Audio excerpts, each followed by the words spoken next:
નમસ્કાર, આપનું હાર્દિક સ્વાગત છે એજ્યુકેશન ગુજરાત ચેનલમાં. આજે આપણે ધોરણ ત્રીજાના કલસોર વિષયનો પહેલો પાઠ વાંદરાને વાંચતા ન આવડે આ પાઠનું સ્વાધ્યાય પોથીનું સોલ્યુશન વિડીયો માધ્યમ શીખીશું. ચેનલ બનાવવા ચેનલ સબસ્ક્રાઈબ કરો, વિડીયો ગમે લાઈક શેર કરો. પહેલો પ્રશ્ન છે, નીચેના પ્રશ્નોના એક એક વાક્યમાં ઉત્તર લખો. પહેલો પ્રશ્ન, વાંદરાનું નામ શું હતું? તેનો જવાબ છે વાંદરાનું નામ ખટખટ હતું. બીજો પ્રશ્ન, વાંદરાની ચિંતા કોણ કરતું હતું? તેનો જવાબ છે વાંદરાની ચિંતા સુઘરી કરતી હતી. ત્રીજો પ્રશ્ન, ઠંડીથી બચવા વાંદરાઓએ શું કર્યું? તેનો જવાબ છે ઠંડીથી બચવા વાંદરાઓએ મરચાનું તાપણું કર્યું. ચોથો પ્રશ્ન, વાંદરાઓ વારંવાર શું બોલતા હતા? તેનો જવાબ છે વાંદરાઓ વારંવાર બોલતા હતા હૂપ હુબા હૂપ હૂપ હૂપ હુબા હૂપ હૂપ. પાંચમો પ્રશ્ન, સુઘરીએ વાંદરાની ચિંતા કેમ છોડી દીધી? તેનો જવાબ છે સુઘરીએ વાંદરાની ચિંતા છોડી દીધી કારણ કે સુઘરીની વારંવાર સલાહ છતાં વાંદરાએ ઘર ન બનાવ્યું, તે ન જ બનાવ્યું. છઠ્ઠો પ્રશ્ન, વાંદરાભાઈને શું ગમે? તેનો જવાબ છે વાંદરાભાઈને ઝાડે ઝાડે ફરવું ગમે ને છાપરા પર કૂદવું ગમે. સાતમો પ્રશ્ન, ખટખટે ખેતરમાં ફરી ફરીને શું ભેગું કર્યું? તેનો જવાબ છે ખટખટે ખેતરમાં ફરી ફરીને લાલ મરચાં ભેગા કર્યા. આઠમો પ્રશ્ન, સુઘરીને ઠંડી શા માટે લાગતી ન હતી? તેનો જવાબ છે સુઘરી માળામાં હતી તેથી તેને ઠંડી લાગતી ન હતી. નવમો પ્રશ્ન, સુઘરીએ ખટખટને શું બનાવવા કહ્યું? તેનો જવાબ સુઘરીએ ખટખટને ઘર બનાવવા કહ્યું. 10મો પ્રશ્ન, વાંદરાઓની ચિંતા કરવાનું કોણે છોડી દીધું? તેનો જવાબ છે સુઘરીએ વાંદરાની ચિંતા કરવાનું છોડી દીધું. 11મો પ્રશ્ન, સુઘરીની સલાહ સાચી હતી કે ખોટી અને કેમ? તેનો જવાબ છે સુઘરીની સલાહ સાચી હતી કારણ કે ઘર આપણું ઠંડી, ગરમી અને વરસાદમાં રક્ષણ કરે છે. પ્રશ્ન નંબર બીજો, નીચે પ્રશ્નોના 2-3 વાક્યોમાં ઉત્તર લખો. પેલું, ઘર વગર વાંદરાઓને કઈ કઈ મુશ્કેલીઓ પડી? તેનો જવાબ છે ઘર વગર વાંદરાઓને ખૂબ મુશ્કેલીઓ પડી. તેઓ ઠંડીમાં થરથર ધ્રુજવા લાગ્યા અને ગરમીથી પરસેવે રેબઝેબ થઈ ગયા અને વરસાદમાં ભીંજાઈ ગયા. બીજો પ્રશ્ન, આ નાનકડી સુઘરી મને સલાહ આપવા નીકળી છે એવું વાંદરાએ કેમ કહ્યું હશે? તેનો જવાબ છે આ નાનકડી સુઘરી મને સલાહ આપવા નીકળી છે એવું વાંદરાએ સુઘરી તેને ઠંડીથી બચવા ઘર બનાવવા કહે છે પણ તેને તે સલાહ ગમતી નથી તેથી કહ્યું હશે. વળી તે માને છે કે સુઘરી તો તેના કરતાં ખૂબ નાની, તે વાંદરાને કેમ સલાહ આપી શકે એવું લાગે છે. ત્રીજો પ્રશ્ન, ખટખટે એક ઘર પાસે શું અચરજ જોયું? તેનો જવાબ છે ખટખટે એક ઘર પાસે થોડા માણસો જોયા. તેઓ ભેગા થઈ લાકડા સળગાવી બેઠા હતા. તેઓ લાલ લાલ અંગારા પાસે હાથ રાખતા હતા અને ગાલ પર મૂકતા હતા. ચોથો પ્રશ્ન, વાંદરાઓને ધ્રુજતા જોઈ ચટપટ સુઘરીએ શું વિચાર્યું? તેનો જવાબ છે વાંદરાઓને ધ્રુજતા જોઈ ચટપટ સુઘરીએ વિચાર્યું, બિચારા વાંદરાભાઈ ઠંડીથી કેવા થરથરે છે. ઠંડીથી બચવા હું તેમને મારા માળામાંય બોલાવી શકતી નથી. પાંચમો પ્રશ્ન, શિયાળામાં વાંદરા શું ગાવા લાગ્યા?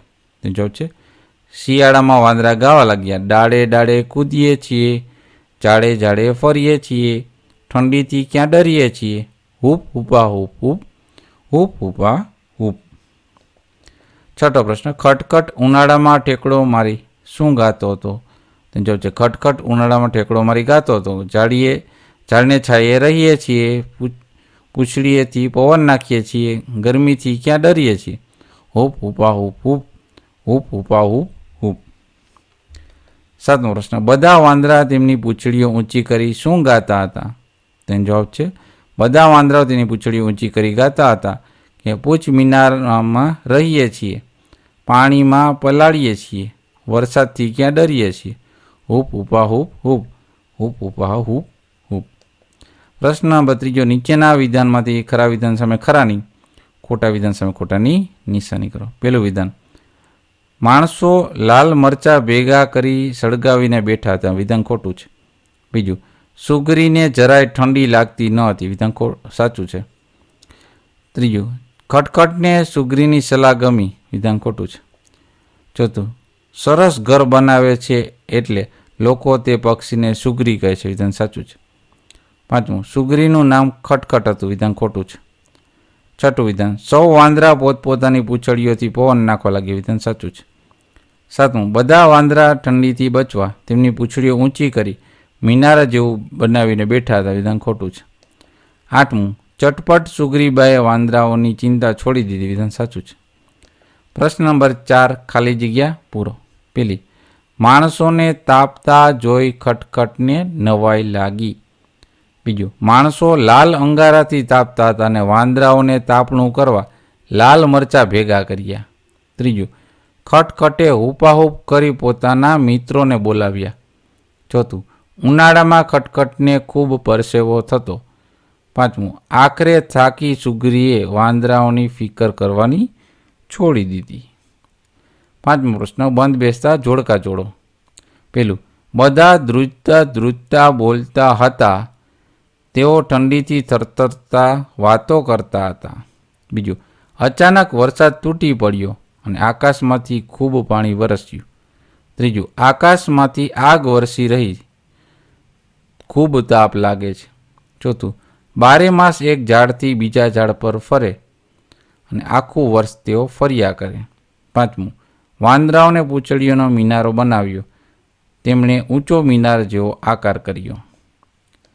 11 પ્રશ્ન, જોડો અને વાંચો. ટીકુ બહેનને તો વાંચવાનું ખૂબ ગમતું. તેનું લેસન વાર્તાઓનો જીન કરી આપતો. તેના ઘરમાં ઘણી બધી ચોપડીઓ હતી. તે પલંગ નીચે સંતાઈને વાંચતા હતા. બધા ટીકુબેનને બૂમો પાડી શોધતા હતા. પ્રશ્ન નંબર 12, ઉદાહરણ પ્રમાણે લખો. ડીપચો એટલે કે આડુવડું છે તો એનું થશે ચોપડી. નજી એનું થશે જીન. નસલે એટલે કે લેસન. યેડીફ એટલે કે ફળીએ. નહેલ કુટી એટલે કે ટીકુ બહેન. ગલંપ એટલે કે પલંગ. જ્ઞા આ એટલે આજ્ઞા. ડા વા જ એટલે અજવાળા. ઠીપોટીસો એટલે કે સોટી પોટી. ર ક્ષ એટલે અક્ષર. નલિત એટલે કે તલ્લીન. મબી એટલે કે ભીમ. નગીરણ એટલે કે રંગીન. મબુ એટલે બૂમ. પ્રવૃત્તિમાં છે 4 અક્ષરો એક નામ. છેલ્લા 2 અક્ષરમાં તર આવવું જોઈએ. ત્રીજા અને પહેલા અક્ષર બંને ઉપર તક. તો એ કોણ હશે? તો એ છે કબૂતર. એનું વાક્ય બને, કબૂતરને ચણતા જોવાની મજા પડે. બીજું, 4 અક્ષરનું એનું નામ. નામના પહેલા 2 અક્ષર છે કરો. પહેલા અને છેલ્લા અક્ષર બંને. કયો ત્રીજો અક્ષર તમે ધારશો તો મળશે 8 પગવાળું જંતુનું નામ. તો એ છે કરોળિયો. વાક્ય થશે, કરોળિયો સતત ઉદ્યમ કરવાનું શીખવે છે. ત્રીજું, 4 અક્ષરનું એનું નામ. તેના ત્રીજા, બીજા અને પહેલા અક્ષરથી બને ચરક. ચોથા અને પહેલા અક્ષરથી બને લોક. તો એ કોણ છે? તો કરચલો. વાક્ય, કરચલો એક જળચર પ્રાણી છે. ચોથું, 4 અક્ષરનું છે નામ. પહેલા અને બીજા અક્ષરથી બને દર. પહેલા અને ચોથા અક્ષરથી બને દડો. પહેલા 3 અક્ષરથી બને એક કારીગર. તો એ કોણ હશે? તો છે દરજીડો. એટલે કે દરજીડો પાંદડાને સીવીને માળો બનાવે છે. એનું વાક્ય થયું. પાંચમું, 5 અક્ષરનું છે નામ. પહેલા 2 અક્ષર બને કાન. ત્રીજો અને 5મો અક્ષર ભેગા કરી બને ખરો. ચોથો અક્ષર માથામાં પડે તો ખંજવાળ આવે. અને એ કોણ? તો છે કાન ખજૂરો. વાક્ય, કાન ખજૂરો ચોમાસામાં ફરતો દેખાય છે. બીજો પ્રશ્ન, નીચેના ચિત્ર ઓળખી નામ લખો. તો પહેલું છે ઉંદર. બીજું ચકલી. ત્રીજું છે તેતરનું. ચોથું સંભળી. 5મું છે ચામાચીડિયું.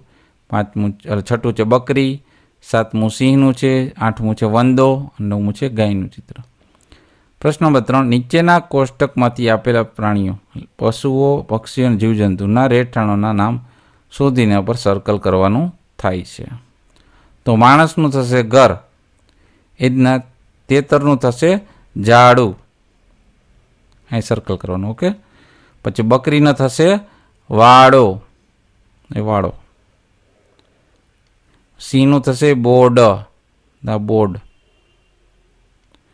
વંદાનું થશે તીરાડ.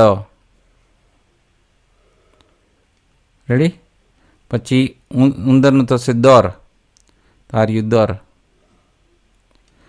પછી ચકલીનું થશે માળો, તારી માળો. પ્રશ્ન નંબર 4, નીચેના ચિત્રો ઓળખી નીચે શિયાળો, ઉનાળો કે ચોમાસું લખો. તો આ પેલું છે ચિત્ર ચોમાસું, બીજું ઉનાળો અને પેલું છે શિયાળો. પછી 5મું છે મોટેથી ગાઓ ઉખાણા. જાણે મોટો કારીગર ગૂંથી ગૂંથી બનાવે ઘર, એવું પક્ષી કયું વળી, ડાળે લટકે તેનું ઘર. તો એ છે સુગરી. બીજું, સવારે આવે સાંજે જાય, કોઈ ન જાણે ક્યાં સંતાય, એ છે સૂરજ. તો આજ આપણે આ પાઠના સ્વાધ્યાય પોથીનું સંપૂર્ણ સોલ્યુશન જોતા રહો એજ્યુકેશન ગુજરાત ચેનલ શિક્ષા. થેન્ક યુ, આભાર.